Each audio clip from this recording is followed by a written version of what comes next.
Estimados amigos, estos diálogos fiscales, lo actual y relevante del mundo tributario. Hoy vamos a platicar de la conservación de la contabilidad, de plazos, de términos, de conceptos, y tenemos una experta que nos va a platicar de este tema. Quédese con nosotros.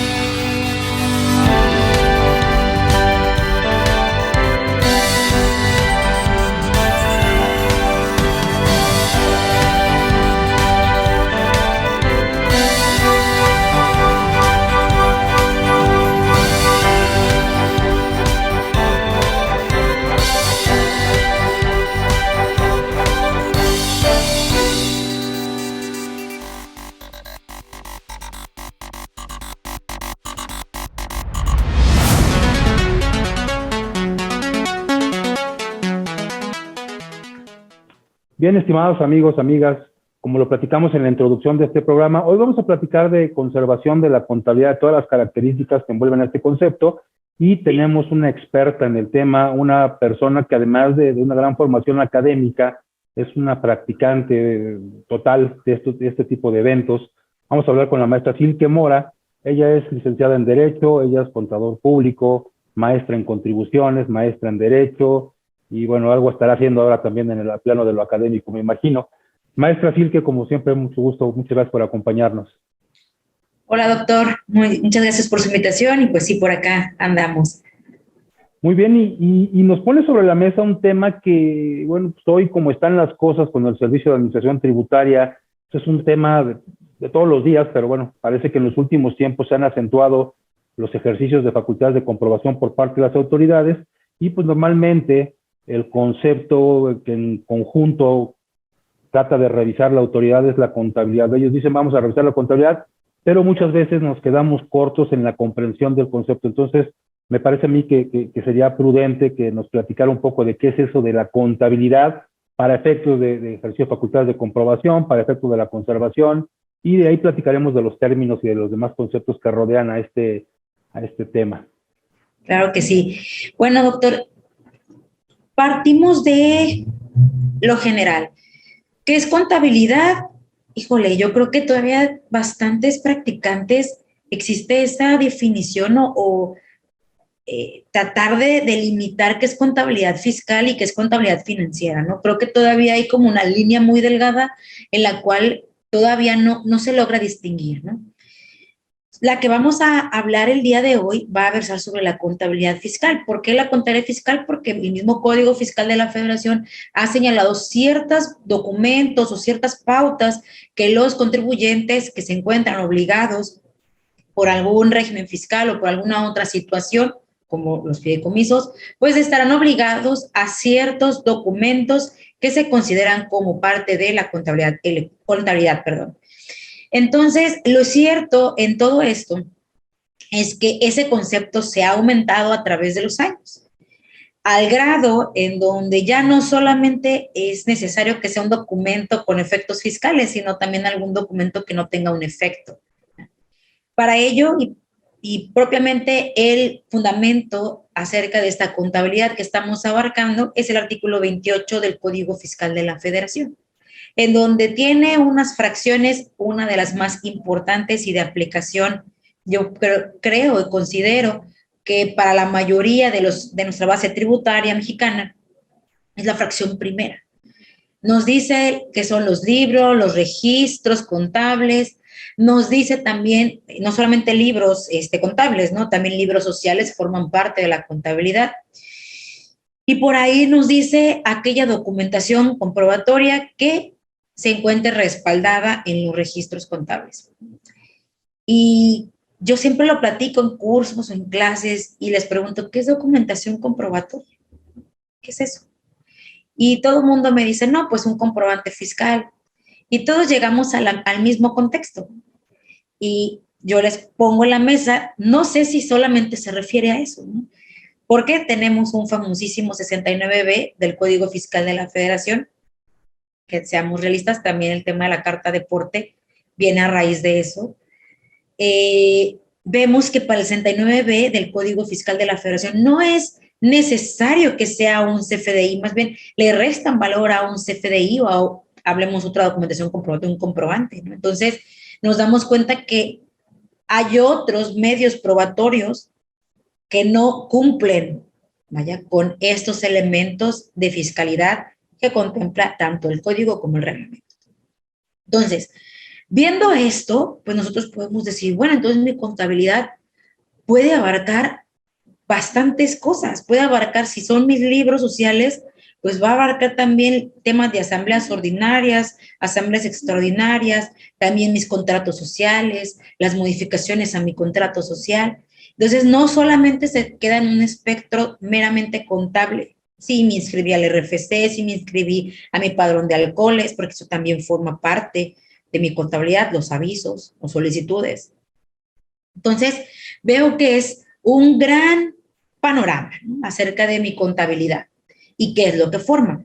Hay otra base más, que es la de hidrocarburos, que últimamente ha sonado un poco más. Vemos que tienen otros elementos que deben considerar dentro de su contabilidad.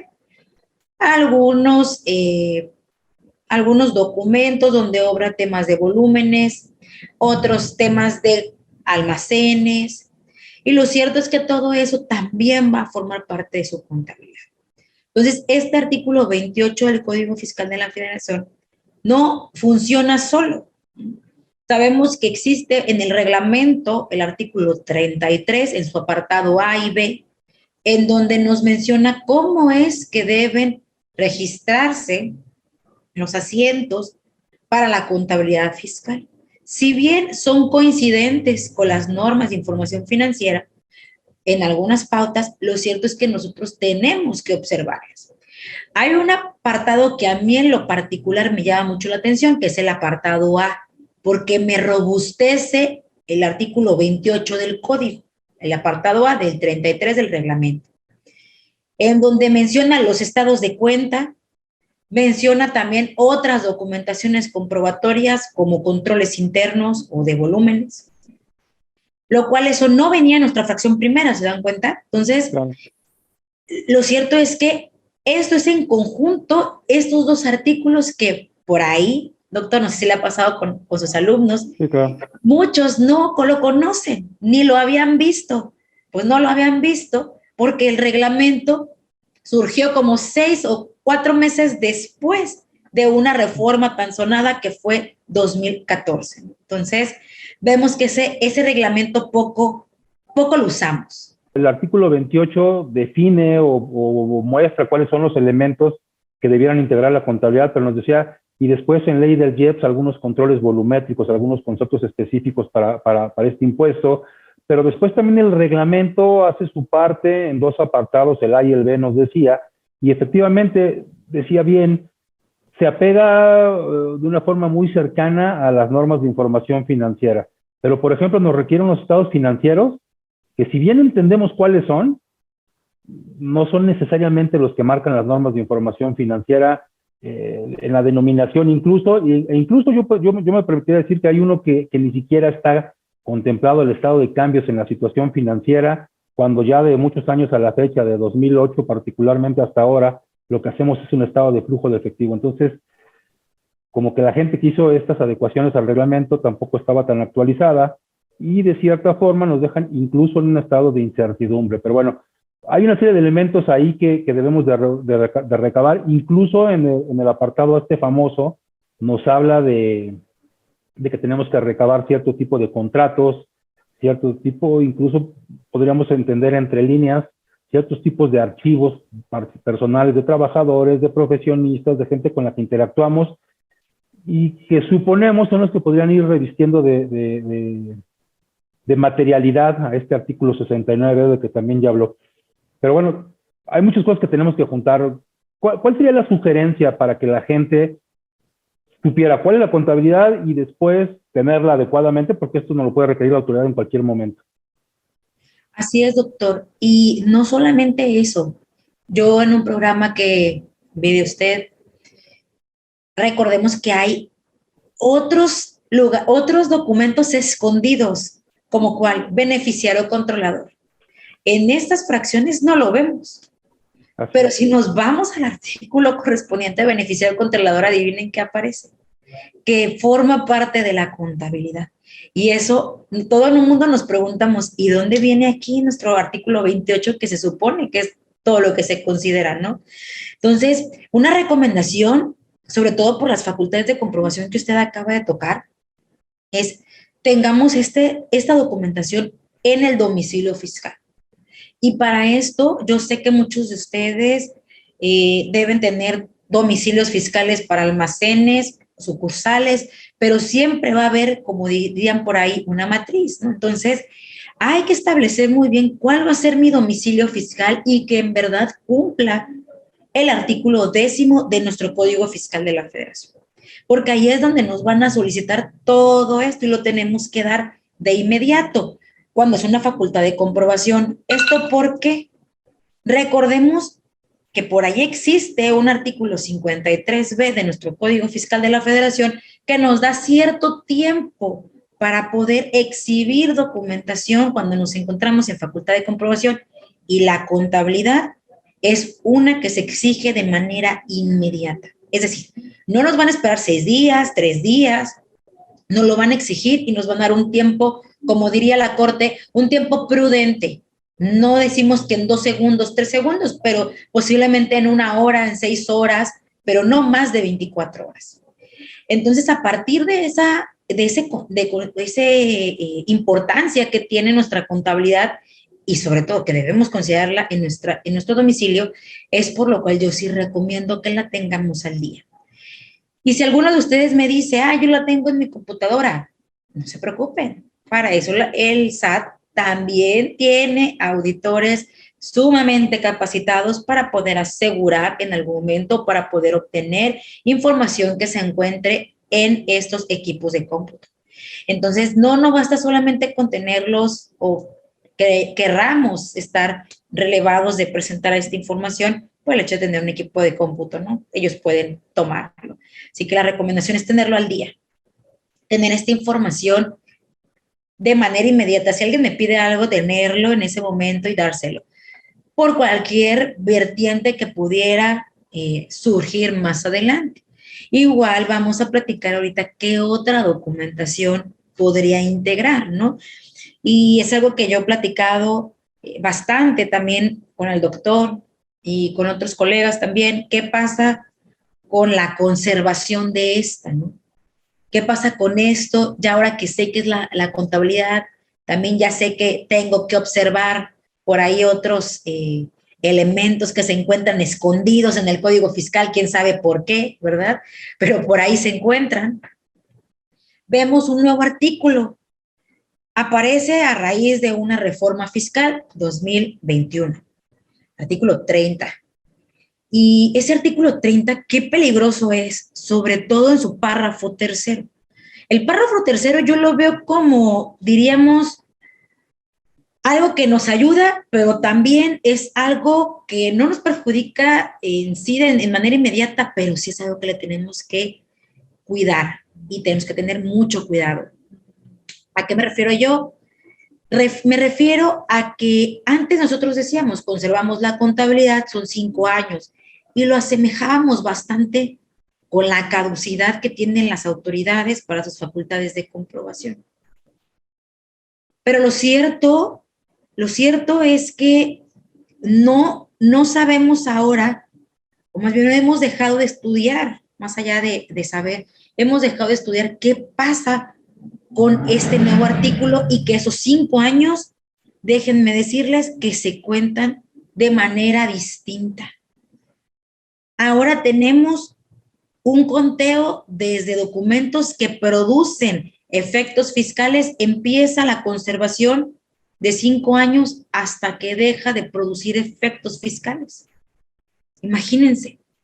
Y por otro lado, nosotros tenemos la otra vertiente de este artículo, que es que si no se prolongan en el tiempo, entonces empiezo mi conteo de manera, como ya todo el mundo lo conocemos, de 5 años, ¿no?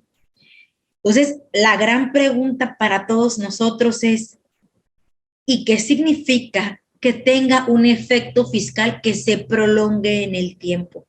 Ese es el párrafo tercero de nuestro artículo 30. ¿Qué será eso para nosotros? Pero, ¿qué opina usted, doctor? Mira, hay un cambio en la percepción y me parece a mí que la autoridad busca que efectivamente no dejemos de lado, no hagamos de lado la posibilidad de que hagan una revisión. Hay efectos que se prolongan en el tiempo, como en el caso de las pérdidas fiscales, como en el caso de aplicación de algunas cuentas de capital, que esas prevalecen siempre, la cuenta de capital de aportación, la cuenta de utilidad fiscal neta, y creo que con base en ello, cuando queremos obtener algún beneficio, los plazos de conservación de la contabilidad se pueden prolongar de forma amplia. Tenemos en la cabeza, y creo que es una referencia añeja, los famosos 5 años. Pero ¿cuándo empezarían realmente a aplicarse estos 5 años? ¿En qué casos, en qué casos hay una consideración particular? ¿Cuándo tendríamos que empezar a hacer este tipo de consideraciones? Fíjese que en el artículo 30 mencionan que hasta la última declaración en la cual dejará de producir efectos. Usted dio un ejemplo buenísimo, las pérdidas fiscales. ¿Cuándo vamos a dejar entonces nosotros hasta la última declaración en donde se termine de amortizar toda nuestra pérdida? A partir de ahí empezaremos a contar nuestros 5 años. Y alguno de ustedes se preguntará, bueno, pero es que la pérdida sí se puede prolongar bastante tiempo en la contabilidad y entonces quiere decir que todavía la tengo que conservar otros 5 años más, entonces serían unos 15 años y la respuesta es sí.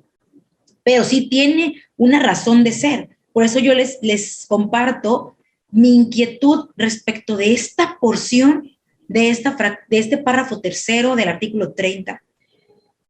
Porque entonces todo produce un efecto fiscal. Yo también les podría preguntar, bueno, ¿y si hacemos un cambio en el objeto social y también lo damos de alta en el RFC? Pues a partir de ese momento tal vez también surtiría un efecto fiscal, ¿no? Y hay que esperarnos hasta la última declaración. Y no solamente eso, ajusten el por inflación, los que se quedan en régimen general de ley. ¿Hasta cuándo? Hasta que deje de surtir efectos en la última declaración. Y entonces la pregunta sería, que sí entonces se prolonga en el tiempo y que no se prolonga en el tiempo. Y es algo que ni la resolución miscelánea, ni las famosas preguntas que ya a partir de este año fueron casi nulas, ¿no? Ni las preguntas, ni circulares, ni notas, absolutamente nada. Ya han pasado un año y acerca de este párrafo, esta porción de este párrafo, no se ha comentado nada. Regreso porque sí fue algo necesario por parte de la autoridad. Recordemos que cuando llegaban posiblemente a realizarnos una facultad de comprobación, la autoridad no podía solicitar ni verificar si esa pérdida fiscal, porque ya venía de ejercicios anteriores, por los cuales ya había pasado 5 años y ya no podía revisar acerca de ello. Entonces era algo en lo cual ellos se quedaban con los brazos cruzados. Y como se dieron cuenta que era algo ya bastante común, es por lo cual que iniciaron o implementaron esta fraccioncita, o esta porcioncita. Entonces nosotros vemos que todavía estamos en una parte de inseguridad jurídica porque para mí todo produce efectos fiscales. Que este párrafo tercero es grandísimo, lo recomiendo para lectura, que esa es la parte no tan buena de este párrafo. ¿Cuál es la parte que sí es buena? Me menciona ciertos documentos que yo siempre debo conservar si me encuentro en algunos supuestos. Por ejemplo, capitalizaciones, por ejemplo, fusión o escisión. Entonces, sí me va a solicitar que yo tengo que tener a disposición de la autoridad siempre, o sea, que es a la perpetuidad, no surte efectos de 5 años, no, es para siempre. Entonces, vemos, por poner un ejemplo también, los que tengan o constan aumentos de capital social. Nos pide que tengamos estados de cuenta, que también nosotros tengamos por ahí alguna asamblea extraordinaria en donde se vea constado ese aumento de capital. Entonces son documentos a los cuales yo debo enfocarme si estoy en alguno de estos impuestos. Pero hay otros que serán de conservación también, que son por la actividad propia del contribuyente. Como cuáles contratos, como bien dijo el doctor, si lleve algún medio de defensa, también esos van a tener un conteo distinto para los 5 años. Desde el momento en que tuvimos una sentencia definitiva o ejecutoriada, vamos a empezar a contar nuestros 5 años. Entonces, quiere decir que ya si yo me pasé 10 años en juicio, lo cierto es que todavía no va a empezar nuestro conteo de la conservación, ¿no? Entonces, hay otros todavía más que nuestro mismo artículo 30 también nos menciona. Los acuerdos conclusivos, por ejemplo, o los acuerdos que se hayan logrado en materia de tratados internacionales por temas de doble imposición, también tienen un conteo distinto. Entonces, quiere decir que ha quedado totalmente desfasado eso que nosotros estudiábamos o veíamos años anteriores, ¿no? 5 años, conserva los 5 años y ya no va a haber problema. Ahora, claro que sí hay un problema. Estamos todavía atados de brazos. ¿Y qué pasa entonces con las facultades de comprobación? ¿Qué pasa con la caducidad? ¿Cuándo empiezan a contar? ¿Cuándo deja de surtir efectos? ¿O ya empezaron a contar desde el momento en que presenté yo mi declaración? Maestra, ¿qué nos platicaría en un curso si tuviera que hablar en 30 segundos, hacer la promoción de un curso que usted nos quisiera dar de este tema, que me parece que da para eso y más? Bueno, yo lo que platicaría es elementos de la contabilidad, que son como elementos basiquísimos, ¿no? Que todos debemos tener para evitar, no una facultad de comprobación, porque esas son discrecionales, recordemos, claro, ¿no? Pero sí evitar bastantes dolores de cabeza, porque, híjole, esta información todavía no nos ha dado para buscarla, pero yo creo que así sería mi curso, contabilidad y su conservación en nuevos plazos prácticamente. nuevos plazos, exactamente, en nuestro nuevo contexto fiscal o nuestro nuevo panorama fiscal, ¿no? Que tenemos bastante tela de dónde cortar, como diríamos. Me parece muy bien, maestra. Pues le agradezco mucho su tiempo, sobre todo esta alerta que despertarán mucha gente de la que nos ha seguido hasta este momento. Y como siempre, pues está la puerta abierta para que regrese y nos platique más de estos temas que seguramente a muchos alertarán de cosas que son sumamente importantes. Te agradezco mucho y la esperamos en una próxima emisión. A la gente que estuvo con nosotros, los invitamos la próxima semana en una emisión más de Diálogos Fiscales, lo actual y relevante del mundo tributario. Buenas noches.